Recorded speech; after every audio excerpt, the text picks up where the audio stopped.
제가 남아공에 가서 나는 정말 의미 있다고 막 심각하게 말씀을 전하고 나름 또 재미있다고 그럴 타이밍에 재미있게 말씀을 전했는데 아무 반응이 없는 거예요. 이제 선교사 수련회 일정 가운데 코스타 집회가 1시간 거리 있어가지고 차를 타고 가서 이제 또 제 시간에 담당할 시간에 가서 했습니다. 전차 앞에 딱 섰죠. 근데 앞불사 무서운 아이들이 버글버글 있는 거예요. 중딩들, 이 10대들이 막 앉아있는 거예요. 와, 저 깜짝 놀랐어요. 여러분, 보통 코스타라고 말하면 해외 청년 유학생 대학생 집회입니다. 그 나라에 이제 유학 가 있는 대학생들 집회가 코스타 집회이죠. 그런데 이 남아공은 워낙 거리가 멀으니까 그럴 기회가 없으니까 중딩도 좋고 고딩도 좋고 다 한 자리에 그냥 이게 모인 거예요. 다 모였어요. 자, 이제 설교를 하는데 말이에요. 제가 여러분 어때요? 제가 설교를 하면 도무지 못 알아듣는 설교를 하는 사람입니까? 아니라고. 고맙습니다. 알아듣는 설교를 하잖아요. 그죠? 제가 이제 설교를 시작하면서 제가 이렇게 얘기해서 여러분 오늘 또 하나님의 은혜의 말씀을 주실 줄 믿습니다 라고 말했어요. 근데 애들이 제가 한국에서 왔걸랑요, 지금 참 힘들게 말씀을 전하기 걸랑요, 최선을 다해서 말씀을 전할 테니까 여러분도 조금 마음의 문을 열고 말씀을 받아줄 수 있기를 바랍니다. 그런데 와, 거기에 사람이 있는지 없는지 모를 정도로, 와, 그래서 내려가서 완전히 애들 저 패고 싶은 마음이 막 꿀뚝 같았는데 막 그걸 막 눌러 참고 막 끝까지 참고 막 진땀을 흘려가면서 아무 반응이 없으니까 아멘도 안 하니까 그냥 눈만 멀뚱멀뚱 이렇게 떠서 이렇게 약간 이렇게 동태 눈깔이 비슷해가지고 내가 그런데도 복음을 전하고 설교를 해야 되니까 이제 다 했어야 하고, 그러고 난 이후에 뭐 결단도 하고 또 영접 기도도 시키고 뭐 할 거는 다 했어요. 또 뭐 일어서라니까 일어서고 뭐 다 해요. 자, 설교를 마치고 이제 제 담당 이제 예배를 마치고 이제 내려갔는데 저 뒤에 코스타 총무 목사님 말이에요. 저를 이제 수고했다고 저를 탁 끌어안고, 코스타는 문화가 그렇거든요. 서로 격려하고 허가하고 그런 문화거든요. 저를 탁 끌어안고 이제 수고했다고 이제 얘기하는 거예요. 제가 이제 그 허그를 하니까 그 목사님의 귀에 제 입이 가잖아요. 귀에 가까이 대고 내가 뭐라고 하네, 다음부터는 중딩은 부르지 마이세요. 그러니까 저를 탁 밀치고는, 아니 뭘 모르는 소리예요. 목사님 왜 그러시냐고. 아니 언어가 다른데 이만하면 반응이 지금 뜨거운 거라고 그러는 거예요. 언어가 다르다는 거예요. 여러분, 언어가 다르다, 랭귀지가 다르다? 이게 무슨 일? 그 자리에 모인 아들이 남아공에 있는 아이들이긴 하지만 거의 제가 보니까 95%는 제가 하는 말을 다 알아듣는 것 같았어요. 물론 뭐 경상도 사투리를 못 알아듣지, 뭐 그렇지만 대부분의 말은 다 알아들어요. 근데 뭔 언어가 다르단 말이에요. 다 같은 한국말 쓰는데. 그분의 얘기는 뭐냐, 아이 김조은 목사님은 그래도 작년 설교의 전문가 아닙니까? 청소년 전문 사역자가 아니지 않습니까? 그러니 언어가 다른데 그만하면 히트 쳤다 그 말인 거예요. 문화가 다르다는 거예요. 코드가 다르다는 거예요. 반응하고 느끼는 방식이 목사님하고는 다른데 언어가 다르다, 그렇게 얘기하는 거예요. 여러분, 이게 강사와 청소년들만의 얘기일까요? 여러분의 부모 자식과는 어떨까요? 언어가 다르죠. 부부지간에는 어떨까요? 언어가 다릅니다. 특히 어떤 언어가 다르냐? 사랑의 언어가 다릅니다. 여러분, 이제는 기독교 고전이 되어버린 게리 체프만이 쓴 5가지 사랑의 언어라는 책에 보면 사람마다 사랑을 느끼는 채널이 다르다라는 거예요. 어떤 사랑을 소통하는 사랑의 언어, 사랑의 러브 랭귀지가 따로 있다. 그러니까 내가 사랑을 받고 있다고 느끼는 채널 주파수가 따로 있다라는 거예요. 마치 과거에 라디오 있잖아요. 디지털 라디오 말고 AM, FM 그 채널 다이얼 돌려가지고 하는 주파수 맞추는 그런 라디오처럼 이 방송국에 이제 주파수를 맞춥니다. 처음에는 안 맞으면 지지지 하고 이제 잡음이 들리죠. 그러다 쭉 돌리면 어느 순간에 잡음도 들립니다만은 소리도 간간히 들려요. 근데 그게 뭔 얘기인지 몰라. 아직 정확하게 안 맞았으니까. 근데 조금만 더 딱 맞추면 명확하게 소리가 들려요. 음악 소리도 들려요. 무슨 얘기예요? 사랑의 주파수가 있단 말이에요. 사랑의 언어가 있단 말이에요. 여러분, 이 얘기를 계리 체프만만 얘기했으면 저는 설교하지 않습니다. 뭐 계리 체프만이 뭔데 뭐, 그죠? 근데 성경이 똑같은 얘기를 해요. 자, 오늘 본문 읽어볼까요? 같이 한번 읽어볼까요? 같이 시작. 남편들아 아내를 사랑하며 괴롭게 하지 마. 이게 왜 중요해요? 두 개가 딱 붙어있어 중요해요. 사랑한대요. 자, 남편들아 아내를 사랑하라 라고 말합니다. 그런데 뭐라고 말하냐? 사랑하며 그 다음에 뭐 하지 말라? 괴롭게 하지 말라. 이게 두 개가 같이 있는, 사랑하는데 괴롭대요. 사랑하는데, 여러분 그런 경우가 있나요 없나요? 상대는 사랑한다고 뭘 했어요. 근데 받는 쪽에서는 그게 괴로운 경우가 있나요 없나요? 있죠. 사랑한다고 해가지고 이 더운데 말이에요, 어떤 사람이 사랑해서 하는 거예요? 진짜 사랑해서 하는 거예요? 사랑해서 잠자는데 말이에요, 다리를 쳐 걸쳐 올립니다. 사랑해서 왔습니다. 나무 아줌마한테 다리 못 얹습니다. 내 마누라니까 얹지. 그래서 사랑해서 다리를 쳐 걸쳐 올리면 받는 쪽은 이게 사랑입니까 고역입니까? 혹가다가 그걸 좋아하는 사람이 있긴 해요. 자, 설교 진행하다 그걸 좋아하는 사람이 누군지를 제가 소개할게요. 또 베드로전서는 또 뭐라고 말하는지 한번 볼게요. 베드로전서 한번 읽어볼까요? 같은 얘기를 합니다. 또 읽어보십시다. 시작. 아내와 동거하라. 근데 뭐를 따라 아내와 동거하라? 지식을 따라. 이게 무슨 얘기냐면 남편들아 아내를 좀 알고, 무턱대고 그렇게 들이대고 그래 하지 말고, 자기 방식대로 그렇게 하지 말고 좀 아내를 알고 남편을 알고 자식을 좀 알고 그렇게 살아가라 라고 말하고 있는 거예요.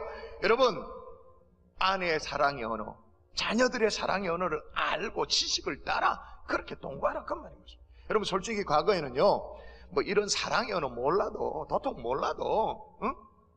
예를 들어서 뭐 실은 내 남편이 그렇게 무뚝뚝해도 야, 속정은 깊은 사람이다 라고 자위하면서 위로하면서 그렇게 지나가며 살았습니다. 그죠? 아이들에게도 너가 아버지 참 그래 보여도 엄해 보여도 속마음은 그렇지 않다라고 그렇게 얘기를 해주면 그걸 위로를 안고 그냥 그렇게 살아갔었습니다. 근데 여러분 이제는 그런 시대가 아니에요. 그렇게 살면 큰일 나요. 심지어는 어떤 얘기냐, 표현하지 않는 사랑은 사랑이 아니다라는 게 대세인 그런 시대에 살고 있습니다.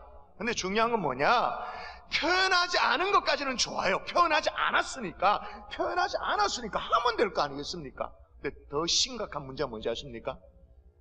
표현했는데 받는 사람은 사랑으로 못 느끼는 거예요. 안 한 게 아니에요. 사랑 표현을 했어요. 다 했어요. 최선을 다해서 했어요. 했는데 받는 쪽은 고역인 거예요. 사랑으로 못 느끼는, 이게 심각한 거예요. 근데 여러분 지난 한 달 동안요, 이 사랑의 언어를 실은 제가 매주마다 다 하나하나 설교를 다 했어요. 첫 번째 사랑의 언어가 뭐예요? 인정하는 말, 다른 말로 말하면 칭찬해주는 말, 격려해주는 말, 언어인 거죠. 이게 사랑의 언어인 거예요.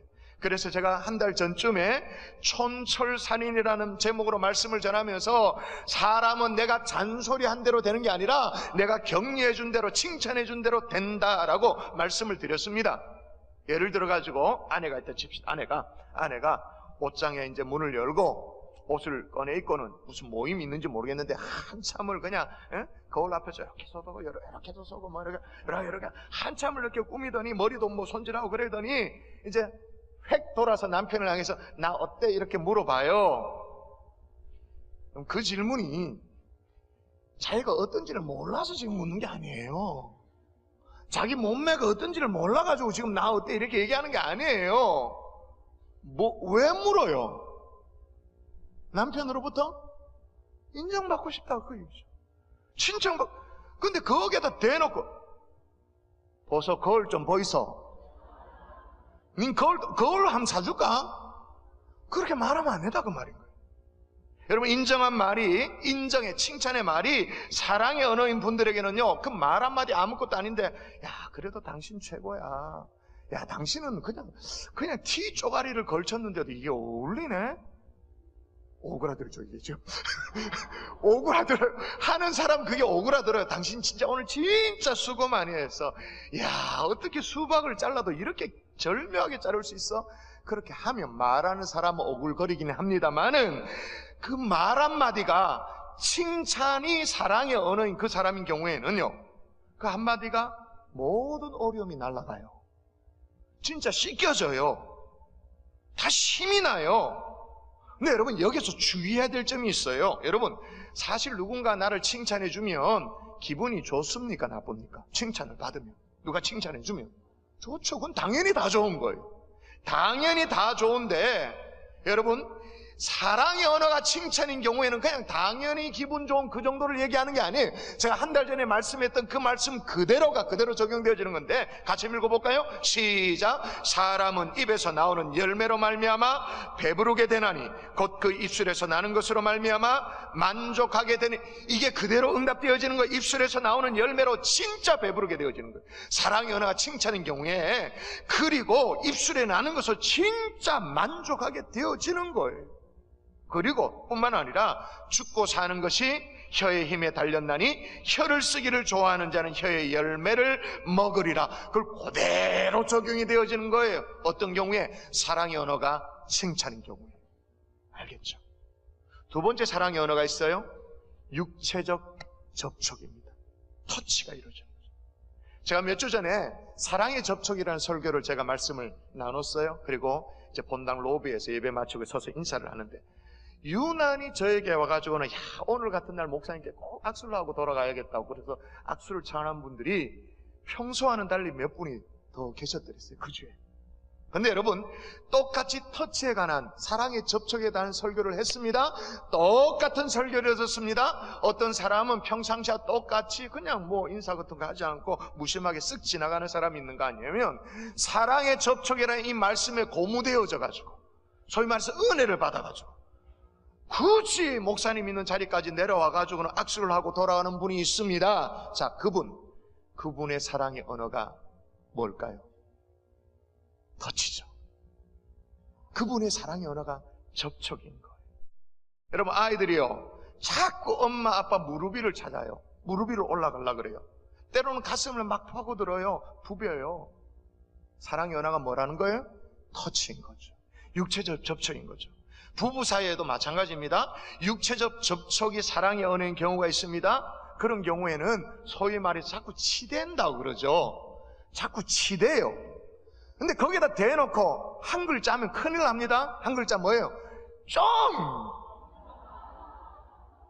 왜 계산도 더운데? 그러면 안 돼. 사랑의 언어가 터치인 경우에 자꾸 치대는데 거기다 좀 하면 어떻게 될까요? 상처로 받아요, 그건. 상실감이 드는 거죠. 여러분, 저의 사랑의 언어는 뭘까요? 눈치채셨죠? 육체적 접촉, 터치예요. 저는요, 잘 때 말이에요, 아내가 다리를 제 배 위에 올려놓고 자면 너무너무 행복해요. 이 더위에도 척 걸쳐 올려주기만 하면 너무 좋아요. 한 번씩 숨이 찰 때가 있습니다만, 누질라지니까 이게 저릴 때가 있습니다만, 하여튼 좋아요. 그래서 그런지 우리 아이들도요, 집에 오면 제일 먼저 저에게 하는 게 있어요. 해야 되는 게 있어. 그냥 뭘 해야 되냐? 아빠한테 허그를 해야 돼. 교회 와도 오늘 아침에 제가 집에서 나왔잖아요. 먼저 나왔잖아요. 애들이 이제 늦게 왔습니다. 2부 예배 시간 맞춰서 왔습니다. 그럼 이제 저를 만나잖아요. 그럼 뭘 해요? 좀 전에 만났지만, 좀 전에 아빠를 만났습니다만은 또다시 저에게 허그를 하는 거예요. 아빠를 안아주는 거예요. 거기까지는 괜찮은데 제가 뽀뽀까지 하려고 들이대면 아주 기겁을 하고 막 도망을 가죠. 제가 여러분, 왜 우리 집 아이 얘기를 할까요? 왜 우리 부부 사이에 은밀한 약간 그런 얘기를 왜 할까요? 여러분도 생각해 보시라고. 나의 사랑의 언어가 뭔지, 내 배우자의 사랑의 언어가 뭔지를 지금 말씀 들으면서 생각해 보시라고. 우리 자녀의 사랑의 언어가 뭔지를 좀 생각해 보시라고요. 더 나아가서 남편들아, 아내를 사랑하며 괴롭게 하지 말라. 사랑한다고 했는데 괴롭히는 이런 어리석은 자리에 들지 않기를 주 예수 이름으로 축원합니다. 축원합니다. 자, 첫 번째 사랑의 언어가 인정하는 말, 두 번째가 육체적 접촉, 세 번째가 뭐냐? 애정어린 봉사예요. 누군가 나를 봉사해주면, 섬겨주면, 서비스해주면 너무너무 좋은 거예요. 이런 사람은요, 누가 설거지만 한번 해줘도 너무 기분이 좋아요. 봉사가 사랑의 언어인 경우에는요, 그런 사람은 내가 다른 사람들로부터 제가 존중받고 있다고 느껴지는 그런 섬김을 받잖아요. 다른 사람이 나를 존중하고 있다는 그런 배려가 느껴지는 그런 섬김을 받으면 마음이 정말 따스해지는 거예요. 제가 몇 주 전에 설교를 했잖아요. 따뜻한 배려라고 설교를 했는데, 제가 설교를 마치면서 그렇게 분명히 얘기했습니다. 남성들이요, 오늘 집에 돌아가실 때 조수석이든 뒷자리든 어디든 간에 아내, 가족들 한번 문을 열어 주십시오, 그렇게 얘기를 했었어요. 실천하셨나요? 아이고, 목사가 시켜달라나, 그죠? 근데 여러분, 누군가 나를 위해서 문을 청 열어준다, 내가 딱 타려고 하는데 문을 청 열어주고 딱 해준다, 그럼요, 기분이 좋을까요, 안 좋을까요? 좋죠. 좀 민망하긴 해요. 좀 이렇게 어떻게 해야 될지 모르겠고 그래요. 그러면서 속은 좋아요. 그죠? 그런데 여러분, 그렇게 단순히 좋은 것 말고 사랑의 언어가 봉사인 사람은 딱 해주면 마음속에 뭘 느낀다고요? 행복감을 느껴요. 좋은 거 정도가 아니고 행복감이 느껴지는 거. 왜 그럴까요? 그 사람의 사랑의 언어가 봉사이기 때문에. 사람으로부터 배려받으면 좋은 정도가 아니라 행복을 느끼는 거예요. 네 번째 사랑의 언어가 있습니다. 함께하는 시간입니다. 함께하는 시간이 필요해요. 그런데 무턱대고 보내는 시간이 중요한 게 아니라 세 가지 특징이 있습니다. 이 시간은 어떤 시간이냐? 첫 번째, 마음이 오가는 시간이에요. 느낌이 오가는 시간이에요. 그리고 추억이 남겨지는 그런 시간이에요. 여러분, 이번 주간이 휴가 피크 시즌 아닙니까? 그냥 보내지 마시고 좀 추억이 만들어지는 그런 시간을 보내는 거예요. 여러분, 함께하는 시간이 사랑의 언어인 그런 아이들은요, 자꾸 자기가 노는데 이렇게 얘기합니다. 엄마, 내 놀 때 옆에 있어 달라고 말합니다. 여기 있어 달라고 얘기합니다. 자기가 공부를 합니다. 공부를 하는데 옆에 있어 달라고, 자꾸 있어 달라고 말합니다. 같이 있자고 얘기합니다. 부부지간에도 마찬가지입니다. 어른이 지금 되었는데도 함께하는 시간이 사랑의 언어인 경우에는요, 주말에 집으로 업무를 가져오면 그렇게 싫은 거예요. 끔찍이 싫어요. 왜? 함께하는 시간이 방해받기 때문에 사랑이 방해받는 거라고 생각합니다. 그런데 여러분, 사랑의 언어가 제1의 First Love Language, 사랑의 언어가 있는가 하면 제2의 사랑의, Secondary Love Language가 제2의 사랑의 언어가 있습니다. 제2는 제1만큼은 아니지만 거의 버금가는 거예요. 자, 저는 제1의 사랑의 언어가 육체적 접촉, 터치라고 말했습니다. 제2의 사랑의 언어가 뭘까요? 저 말고 뭐 셀프 들 게 없으니까 저를 샘플을 드는 거예요. 저는 함께하는 시간이죠. 그래서요, 제가 집에 들어가면 제 아내가 뭘 저를 위해서 저녁 차리고 뭐 음식 안 해도 좋아요. 정말이에요. 그냥 옆에 있어주면 돼요. 제 아내가 뭘 부엌에 와서 떨거덕거리고 뭘 하잖아요. 그건 저는 싫어요. 그냥 저 옆에 있어주면 돼요. 옆에 있어주고 다리를 올려주면 최고예요. 진짜 그럼 저는 행복을 느껴요. 진짜 그냥 라면 끓여 먹어도 돼요. 괜찮아요. 그냥 옆에 있어주면 저는 사랑으로 느낀다. 그게 제 얘기라니까. 솔직한 제 얘기예요. 마지막 5번째 사랑의 언어는요, 이게 돈이 좀 듭니다. 선물이에요, 선물. 근데 여러분, 이 돈이 든다는 것도 이게 선입견입니다. 여러분, 사랑의 언어가 선물인 경우에는요, 저마다 다 거의 비슷하게 가지고 있는 게 있어요. 그게 뭐냐면 보물 상자 비슷한 걸 가지고 있는 거예요. 그걸 열어보면, 어디 서랍 같은 데 보면, 그게 보면 뭐 예를 들면 여자분 같은 게 벌써 나이가 많이 들었는데 어릴 때 하고 있던 머리끈을 갖고 있는 거예요. 그걸 꺼내 들면서 이렇게 얘기해요. 아빠가 내가 몇 살 때 어디 가서 사주신 거라고. 또 뭘 꺼내 들고는 이거 우리가 당신하고 어디 여행 갔을 때 어디 길모퉁이에서 그거 산 거라고. 자, 사랑의 언어가 선물인 경우에는요, 그냥 선물이 아니에요. 사랑의 언어가 선물인 사람은 선물에 기억을 담아요. 선물에 추억을 담아요. 선물에 그 시간, 그 통째로 시간을 여기에 선물에 담아요. 그래서 이 선물을 보면 그냥 선물로 느껴지지가 않아. 머리끈 하나로 느껴지지가 않아. 뭐가 느껴져? 아빠의 사랑이 느껴지는 거죠. 추억이 느껴지는 거예요. 그래서 선물이 사랑의 언어가 되어지는 그런 케이스인 것입니다. 근데 이런 분들이 있을 거예요. 아이고 목사님 그래 골치 아프게 그래 살아야 됩니까? 난 그래 못 삽니다. 우리 부모님들은 그런 거 하나도 모르고도 70평생 80평생 뭐 한평생 잘 사셨는데 그렇게 말할 수 있을 거예요. 근데 여러분 세상 사람들은 몰라도 돼요. 그러나 예수 믿는 우리들은 알아야 됩니다. 왜 알아야 되냐? 우리 주님이 그렇게 하셨고 그렇게 하라고 명령하시니까. 좀 명백한 하나님의 명령을 볼까요? 자, 에베소서 5장 25절. 자, 고개 숙이고 외면하지 말고 드세요. 고개 들고 정확하게 읽으세요. 다시 같이 시작. 남편들아 아내 사랑하기를 그리스도께서 교회를 사랑하시고 그 교회를 위하여 자신을 주심같이 하라라고 끝납니다만 사실은 사랑하라 그 말이잖아요. 사랑하라, 오케이, 좋아요. 그런데 그냥 사랑하라가 아니고 기준을 제시합니다. 사랑하는데 그리스도께서 교회를 사랑하시고 위하여 자신을 주심같이 사랑하라. 주님같이 사랑하라. 여러분 주님같이 사랑하라. 이걸 어떻게 할 수 있어요? 야, 주님같이 우리도 뭐 십자가에 달려 죽어야 된단 말이에요. 내가 아내를 사랑하고 자식들을 사랑하지만 이 죽음을 불사한다. 그건 진짜 어려울 것 같다. 이렇게 생각하죠? 주님같이 살아라 그 말은 우리 보고 십자가 지라 그 말이 아니에요. 주님같이, 주님이 우리를 사랑하셨던 그 방식대로 사랑하라 그 말이에요. 주님이 그리스도께서 우리를 어떻게 사랑해 주셨는데, 어떤 방식으로 사랑해 주셨는데, 하나님의 방식을 고집하셨나요? 그래가 높은 하늘 보좌에 앉아 계셨다가 이래 내려다 보다가 너 사랑한대 그래 말로 했나요? 내가 구원의 동아줄 내려줄 테니까 그거 잡고 올라오면 내가 구원시켜줄게 그렇게 하셨나요?